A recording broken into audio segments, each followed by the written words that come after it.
Thank you, everybody. Thank you for being here. My name is Sherry Pascarella. I'm the executive director of the church, and on behalf of our entire wonderful team, I'm happy to welcome you to this wonderful Sunday afternoon conversation.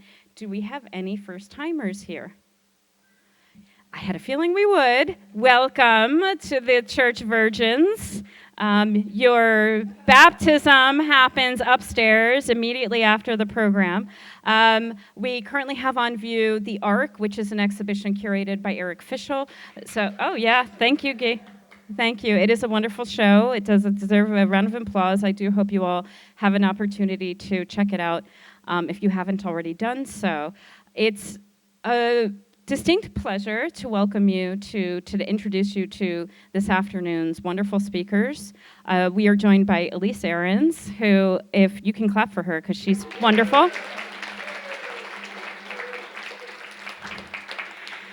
Elyce has led a distinguished career in fashion and marketing and the business of fashion, and she has recently written a book about her life experience with her former friend and business partner, Kate Spade. Yes, a legend, always friend, a legend who left us far too soon. And in conversation this afternoon with Mr. Simon Doonan. Simon is returning to the church after just a little 7-month reprieve or so. He was the extraordinary exhibition designer of our winter show, Some of Tom's Typewriters. Together, the two will cajole us with stories and tales from the world of 80s and 90s fashion and life, which I think will be interesting, entertaining, edifying, amusing, and moving. So please enjoy. Thank you.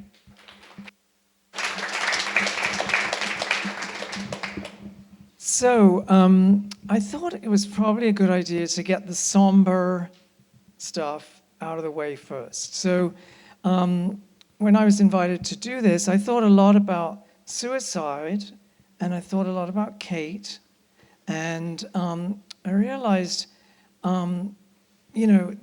obviously, whenever anybody commits suicide, I'm sure everyone in this room has experienced it in some form or other, it's devastating, it's terrible, but there's something jarring and incomprehensible about fashion people killing themselves. And I think of 3 people in particular, Alexander McQueen and Loren Scott, and then Kate. So it's sort of like very dissonant with our idea of fashion, because I think I personally always thought of the fashion world as some incredible utopian place of joy and creativity that was an escape, for so many people from the dreariness of a job in a cubicle or a factory. Fashion was this utopia. So, as I say, I think there's something really haunting and incomprehensible about it. So I wanted to start off by asking you, darling, tell us, how it was for you when you got the news that Kate had taken her own life. Well, of course it was shocking, like it was to everyone else. Katy had suffered depression over mostly the last few years, but she had good days and bad days, and we always got through them. She had promised me that she would never, ever do that. So I was as shocked as everyone else. And here was this wonderful, happy, joyful person who seemed like the girl next door and everyone's best friend. And so it wasn't just, it was a shock to her family, a shock to me, and a shock to the whole world. And as you're talking, I'm thinking, well, her brand was so optimistic and so colorful, and again, sort of utopian, this utopian happy place. Do you think did that happen because I didn't know she was suffering from depression. So do you think that was somehow related? I don't know, and I don't think anyone ever knows the why. I get asked all the time when I'm at fashion shows or trunk shows, why did she do that?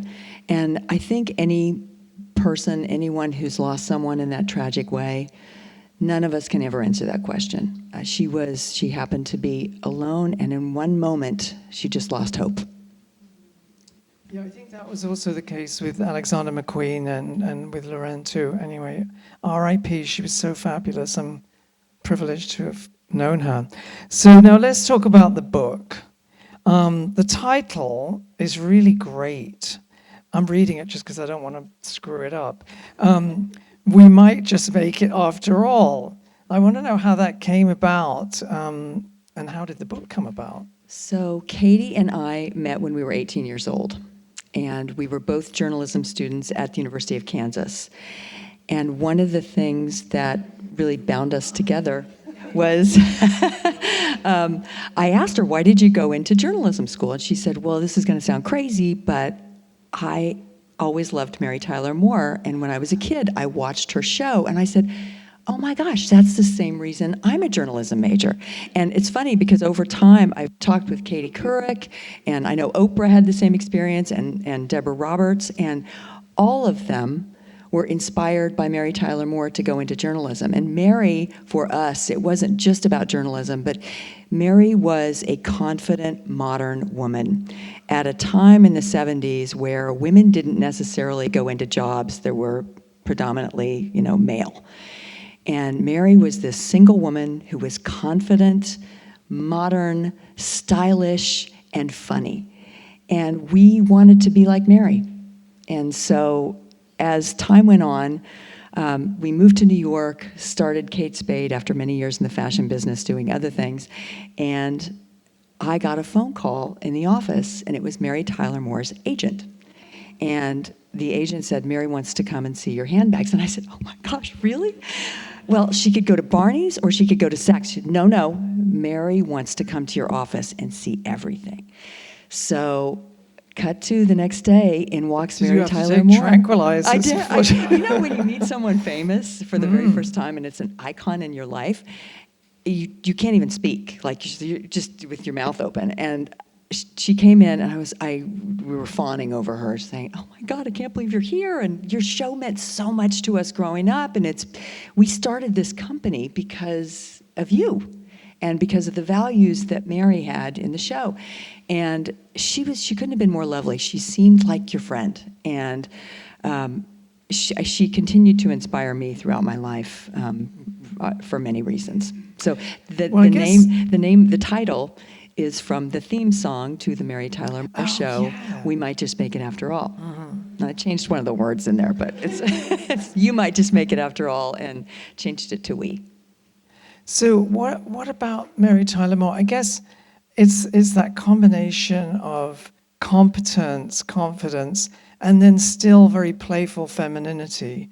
Like it wasn't like you become a feminist and you're male in some weird way. What do you think? I think that Mary was that combination at a time when women needed it, because the women's movement was happening then, and she was the perfect example of who you could be, and that you could make it in a career. You could still be single and not have to have a boyfriend or a fiance or a husband to do so.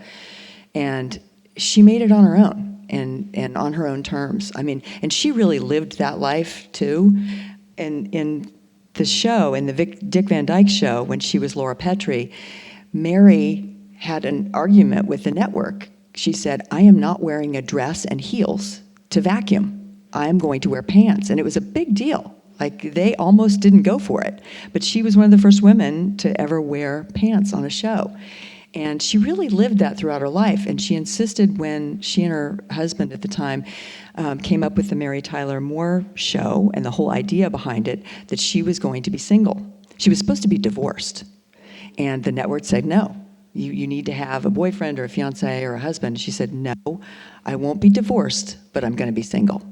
And so she carried that throughout her life. She was a real stalwart. And the style is kind of mod, which I associate with you and Kate Spade. I mean, don't you think, is it sort of mod? I think so. It's style really through all those great periods. And we've brought it forward from Kate Spade to Frances Valentine at the same time. But it's nostalgic, but playful and fun at the same time. Yeah. So, I've met Kate Spade, but not a lot. So I'm sure everyone in the room would love to know, what was she like? Did she have mood swings and throw things?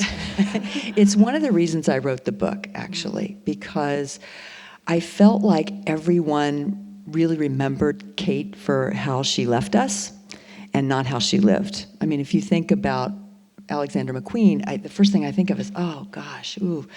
But I wanted people to know who she really was. She was a pretty shy person to most people, but she was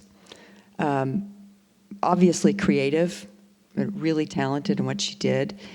And the thing I loved most about her, besides her being loyal and creative, was she was the funniest person I've ever met. She had me laughing all the time.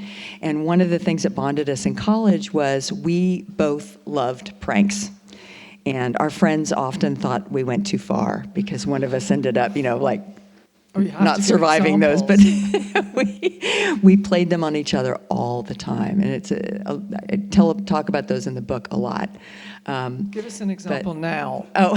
Aren't we all dying to hear one of these horrible pranks? Well, let's see. I had to delete a lot of them from the book. Plead the fifth. So this one was really good. One of our production managers wasn't feeling well at the office, and everybody in the office kind of knew that he wasn't well, but we got jeans and a shirt, the kind of shirt that he would wear, and we stuffed it with paper, and we actually put some heavy shoes in there, and a wig, and we attached it all. And just to scare everybody in the office, we had an open staircase in the office that was beautiful, beautiful. We threw it down the stairs, and everybody runs over to the bottom, and Katy and I are just standing at the top, laughing hysterically, and they're all looking at us like, "You guys are sick. What are you thinking?" But we did that kind of stuff all the time because we thought it was funny, and I know a lot of people don't, but we kept each other laughing all the time. De trop, as the French say, but you were young. Yes, we were. Yeah. So, and what were the pillars, the basis of your 40-year friendship?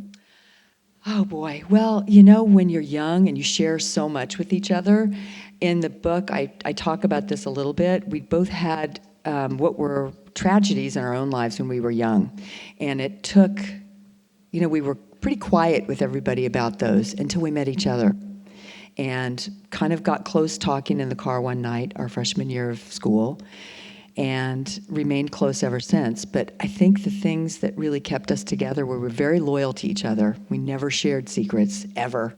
And there are things that I would never put in the book because I promised her that I would never tell anybody. But it was loyalty, and it was, I knew I could trust her always. We respected each other all the way through. And we could fight like no other people. I could fight with her more than my sister. But I think probably the thing I loved most about her was she was compassionate and gracious to people she didn't know all the time. And she was funny. She really was the funniest person ever. In fact, her brother-in-law, who is David Spade, said that she is the funniest person he's ever met in his life. So I have backup.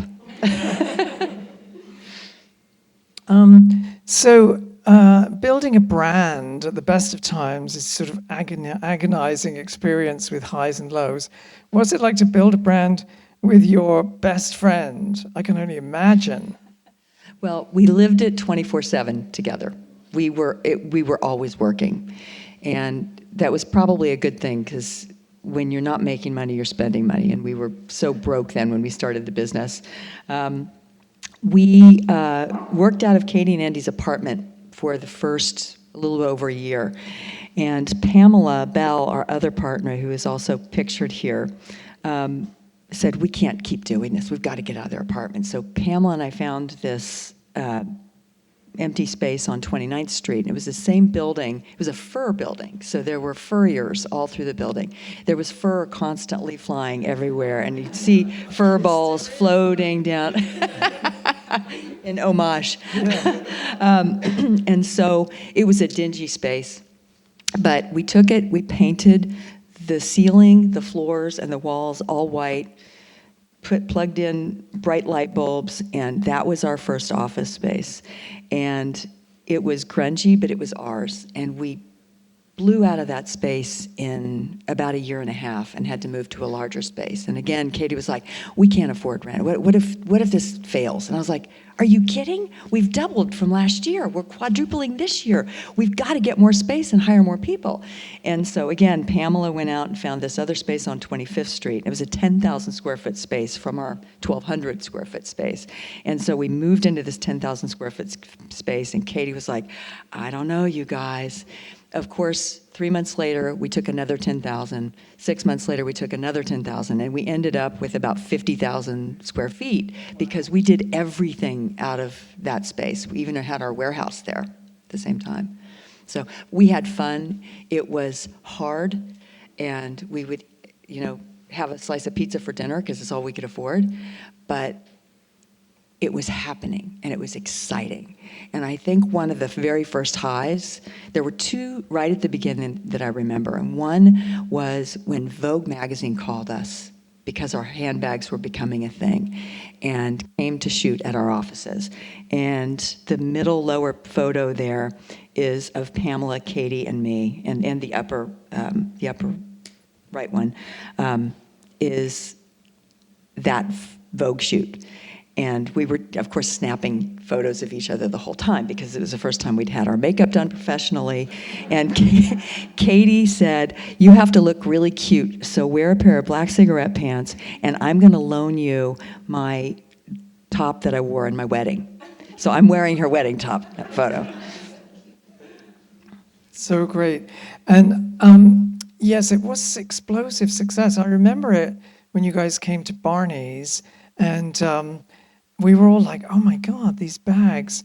They didn't look like anything else at the time. It was almost proto-Prada or something. It was very chic and simple in the 80s, I think. Would it have been in the 80s? 93. 93. And you told me a funny story about Barney's. Barney's was one of the first stores that came to visit us. We had our very first show at the Javits Center. It was called the Accessory Circuit back then. And Barney's came, the two buyers came up and loved the bags. And when they called to place an order, they said, we'd love to order your bags, but you have to take the label off the outside because we're Barney's. And we're like, okay. So we made special bags, and we were producing everything in New York City, so it was pretty easy. And so we took the label off the bags and cut to about 3 months later. And, Saks had them, and Bergdorf Goodman had them, and some specialty stores in town. And 3 months later, Barney's called back again and said, we'd like you to sew the labels back on the outside of the bags. So it was a triumph for us. I was just having a wicked thought. When they called back and said, we'd like the bags but without the labels, did they say, and we want you to cut the price because it's less work? Maybe. Didn't read it too long. So... Yes, and the label on the outside of the bag. How did that happen? So it was just before our very first show, and Katy was meticulous about everything. She was exhausted after designing and making sure everything was perfect. And we're standing back and looking at, all the bags, and she's just staring at the black nylon one, and she said, it's missing something. And, other bags at the time had a lot of hardware on them, or there a lot of different paraphernalia on handbags back then. And ours were extremely simple and only like French gussets on the outside. And she looked at it and she said, it needs some place for the eye to go. So she took one of the blank labels and she placed it right below the lip of the bag. And the night before, we had to sew all of those labels on and punch through the nylon, through the lining, and we had interfacing in between as well. So we had bloody fingers by the end of it. But that is how the label ended up on the outside of the bag.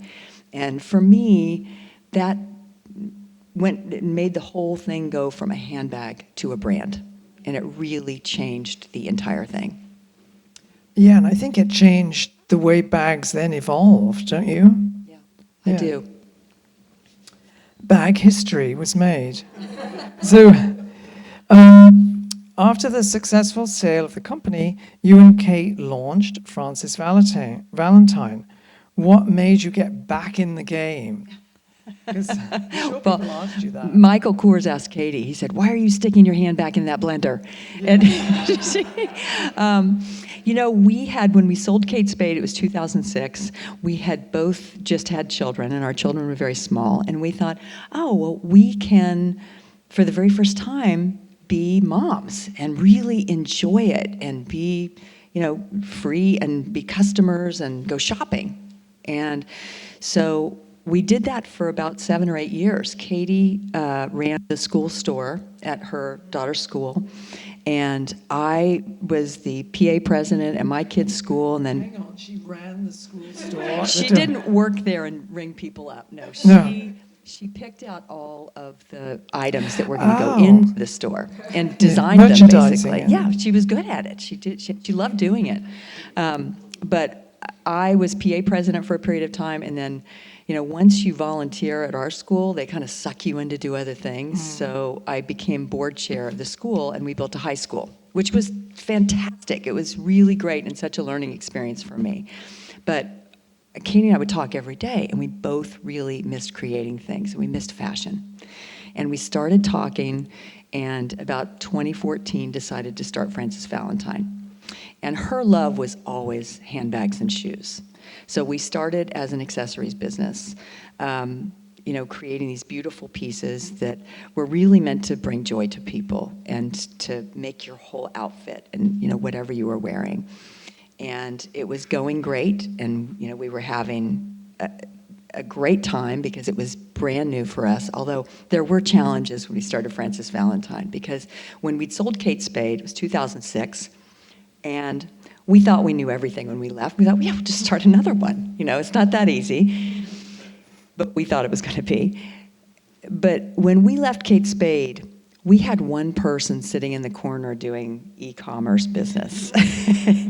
And when we started Francis Valentine, that was king. E-commerce was the way to do business. So we had to really rethink how we were going to start this business. Also, when we left Kate Spade, editors were really the important thing in getting your product out there. And influencers weren't a thing yet. And so, again, we had to shift gears and really figure out social media and really learn how to do it. And so it was a challenge, but we were going strong in our second year. And in 2018, that's when we lost Katy. One of the things that I wanted to do, I really wanted to do a tribute to her. And I thought, well, she's the handbag designer. Like, she was so good at it and so creative. And I thought, I want to do something special for her. And because she and I had been huge vintage shoppers ever since we'd met, and even as adults, we still loved vintage because you could find special items that nobody else had, and details and hand beading and really beautifully made things. And so I pulled out this caftan that she'd worn on every vacation we'd ever taken together. It was a hand-embroidered caftan, and we remade it. And it was the Love Katy collection. And it sold out immediately. Everybody loved it, and everybody wanted one. So we remade it again and then again. And people started asking us for all of the things we were using in our campaigns, which were our vintage pieces. And they were things that we loved so much and kind of had a personal history of the women who wore them before. And so I swore we'd never do pants. Now we do pants. I swore we'd never do jackets. Now we do jackets. And now Francis Valentine has really evolved into things that Katy and I would have bought together and things that we did buy together. And they're nostalgic pieces, but they're joyful and give you confidence when you wear them, and they just make me happy. Like, how can you be sad when you're wearing this dress? Honestly, It's totally life enhancing, the whole vibe. It's brilliant. And 2 more questions, then we'll go to Q&A. So get your questions ready, girls and boys. What do you feel is Kate's legacy? And that's one thing. It's one of the reasons I wanted to. Is that the caftan? No, that's actually my grandmother's dress that she bought in Hawaii that used to be hanging in my closet, and somebody stole from me and cut 4 inches off of the bottom of it. Who could have done such a thing? But I'm glad because she loved that dress. That is a fantastic picture. It's so great. That's great. So Katie's legacy, what do you think? That is her legacy. That's who she was. She was happy and funny and wonderful and talented and loyal and creative and gracious and kind. And she was, honestly, I still get choked up. She was honestly the best friend anybody could ever have. Oh, that's beautiful. So, now this is the big shill. But I'm authoring the big shill. I was just in Francis Valentine, and it's so great. Like, I wish there were boys' shops. There used to be in Carnaby Street in the 60s. The color, the prints, the whole vibe. It's very easy, life-enhancing, gorgeous. Like, you've done a fantastic job. It's really great. And what's going on now at Francis Valentine? Oh boy, well, we're just launching our August collection right now. It's just launched, and I am wearing it. It's fun so and this happy. isn't And next August or anything crazy like that. It's like for now. right now is August is launching, and we have deliveries every single month. So there's something fresh in the Really? stores That must every be a single month. nightmare. It's actually fun, and I've gotten really used to it. She and lied. You don't. No, I mean, I think it's a fantastic for the consumer. I'm just wondering, operationally, it must be a bit mind-numbing. It's the way you have to do business now. Right. And so we'll plan fall, but we section each month so that we have got new things arriving every single month. I think the only month we don't have something delivering is July. And then how far out do you have to work in order to keep that up? So right now we're in market to sell spring to department stores and specialty stores right now. And we are designing fall 26 right now. Month by month? Yes. Wow. The old days when there was like one collection for fall and one for... Right, like, exactly. And that's how we used to do it. Yeah. But the way it is, especially, with e-commerce too, it's your face to all of your customers, and it has to be fresh all the time. So every month we have a new delivery for things. Oh, you're doing a fantastic job. Thank It's you. beautiful. Thank you. So questions?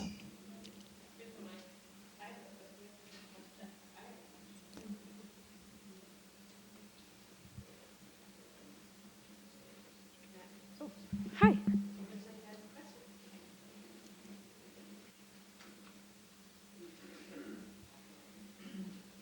I've heard different people say different reasons, but I'd love to hear the name Kate Spade, why you picked that one with 3 partners, and then Francis Valentine, behind both names and why you picked it. A very good question.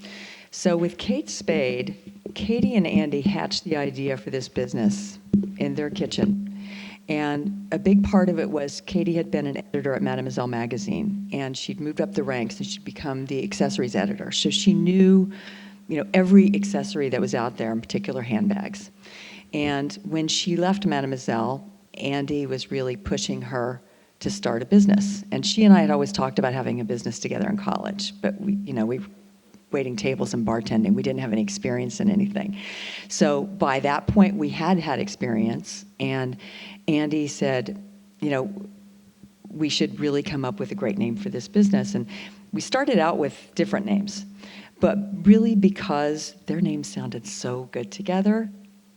Her name was Katy Brosnahan, and his name was Andy Spade. And Andy Spade came up with the whole idea. He was a great branding mind, and is a great branding mind. And he said, her first name, his last name. And it does sound like someone cool when you think about it. So it just stuck. And Pamela and I were never opposed to that because we love the name so much. And then as far as Frances Valentine goes, we couldn't use the name Kate Spade anymore because we'd sold the brand in 2006. And it was even tricky to use Katy's name as the designer behind the brand, but we wanted it to relate to her in a way because she was the designer. And so we picked two family names that we loved, and we come up with all these different names on a list. And Frances was one. It was her grandfather's, her great-grandfather's, grandfather's, her father, and her brother's name. And Valentine was on her mother's side, and they were just on a list. And again, Andy Spade said, why don't we make this your best friend? And we'll put them together. And Frances Valentine can be that favorite woman in your life, that aunt who has great style and your best friend who makes you laugh harder than anybody else. And that's who Frances Valentine's going to be. And that is how we came up with it. Now, Kate's daughter's name is also Frances, so it gets confusing, but that is where the name came from. That was a great question. Yeah? Okay, great. That sounds a little bit better. I have a question. Well, first, going back to the bags, and I do wonder, Barney's started putting their label of a white lettering on a black square on their bags, I think after Kate Spade did it. No offense to Barney's. I think it became a thing. I think it became a thing too, and that's actually where I'm going with the question, because for those who may or may not remember, or if you do, it really was a highly coveted it bag. Like when those bags were coming out, and I was myself like in, school, like kids' school. But I remember it being this impossibly cool, had to get it kind of thing that had, the retail pricing was also very different at that time. And so the idea of a $400 bag was like, oh my God, are they crazy? Like, can I afford this with my $400 Blahniks, right? It was a very different time. But that speaks a little bit to the changes in the luxury market, of course. And then the company was sold. And over the few years, on the one hand, it certainly kept her name or the company's name out there. At the same time, it's on Band-Aids, it's on bags that are, $14 at TJ Maxx. So it's highly accessible, but it's also changed the perception of the original company quite a bit. And I would love to hear you speak to that a little bit about the impact of selling and licensing on what was a brand that was born out of love. Thank you. It's a good question. I couldn't go into one of our stores for years after we sold because it was almost like our first child that you sent off to college, and I couldn't walk in, and so it was difficult, and it's changed a lot over the years, and I think that was one of the reasons that we wanted to start Frances Valentine, was to get back to our roots and our aesthetic and bring back to the world the things that we loved so much and the quality, and just not being so blatant about a label necessarily. I think the company has grown a lot, and I haven't kept up with everything over the years, but I think they've obviously tried to stay relevant with a younger customer by doing some of the things you're talking about. And they're worldwide, they're all over the world. And I loved being a small company when we were a small company. And we had a really great 13-year run of doing it. And we were doing it again with Frances Valentine and plan to continue to do it. I hope I've answered your question. Yeah, for sure. How many people are working at Frances Valentine, by the way? We have a little bit over 100 at our company. There's only 25 at the New York corporate office, but we've got 9 retail stores, and 1 is here in Sag Harbor. So the retail stores, they're the bulk of the employees at the business. And my last question, then, I swear, because I could ask you a million questions, maybe another time. the other question I have is, who is your consumer now? Is it people who were familiar with Kate Spade, or is it a younger demographic? Do you know? It's funny. It's a lot of different women. And I think a lot of them really love to wear color and love the aesthetic of the brand and finding something different and unique. Anytime a customer comes up to me, they always say, there's nothing else out there like Frances Valentine. I never find anything. And I love being the unique person at the party, or, whatever she likes to wear. Most of our customers are over 35 years old. There's the bulk of them about 50 years old. And I think she was the original Kate Spade customer. We have younger customers who don't really know the story, who just come in because they find the brand and like it. So she's a cross-section of a lot of different women, which is great. That's great. Okay, great. More questions? I'm going to pass through you guys. We have this. Oh, Kristen's got him, and then I'll have. I heard the mention of $14 item, and my question is a marketing one. Did you use the same name for higher priced items and lower priced items at the same time? And if so, how did that go? Thank you. When we owned the business, we didn't necessarily sell to off-price channels, and we used the same name for everything. We licensed products because our primary manufacturing was just handbags. So we licensed our footwear. We licensed McLaren strollers for baby strollers. We licensed bedding, tabletop, a lot of different products over time, stationery. It was the same name across the board. But when we owned the business, we always kept the price point full price and a high price for accessible luxury. I know the current company has, a lot of different outlets where they sell things, and I think you mentioned TJ Maxx before. I know they have big business, with a lot of different department stores and specialty stores and off-price. So for Kate Spade, we never had high prices and low prices like that. We kept it consistent, and it's the same at Frances Valentine. It's fairly consistent, and I think that's sort of what you can do when you have a small business. You can really be nimble and be able to change things, or hold to your values like we did. So I hope that answers your question. How many more questions before we go to Q&A, a bit before we do book signing? Hi. I remember way back in the day, Kate Spade was featured on one of the morning shows. I believe it was the Today Show, and all the bags were shown on television. And then that afternoon at pickup time, everybody was talking about, did you see the show? Did you see these new bags? They're so cool. They're black. They're just black, but they're so cool. What kind of boost did that show, did that publicity give? Huge, because everybody watched morning television then. There wasn't social media, and there weren't streaming services back then. So you either read the newspaper or watched TV, or both. And being on a national news program like that in the morning was enormous.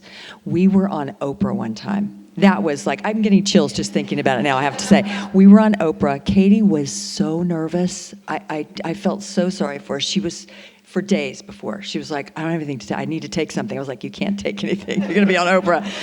She sat down in the chair, and I could just see. Nobody else thought she was nervous, but I could tell she was nervous. And we had to pack up 150 bags for the Oprah show for her to put under the seats. It was fabulous. Oprah said, reach underneath your seat and you all get a Kate Spade bag. And everybody jumped up, and it was so exciting. I was watching it on TV. Like, it was so exciting. And we were all screaming when it happened. But anything like that, business was just crazy. But remember, back then, there wasn't e-commerce. And it was either at department stores or specialty stores, or we had a handful of our own stores then. So you'd see it, but it was more of a slow burn. then because the department stores would call that day and say, we need more. So it was fun. If and how do you work with these famous influencers out there? Oh, they're actually really lovely. We tend to work with micro influencers instead of the really big ones. And the micro are more regional, might be somebody from Sag Harbor who has their own niche here. And we usually supply them with products that they like. We'll say, go into the store and pick a couple of things that you really care about and would wear yourself, and show us how you wear them and style them with your own personal things. And that's how we work. We don't generally pay large influencers to work for us. And as being a small company, we can't. But I really prefer working with micro influencers anyway, because they are easy. They know the people who are following them. They're authentic, and they're just real. So that's how. Sure.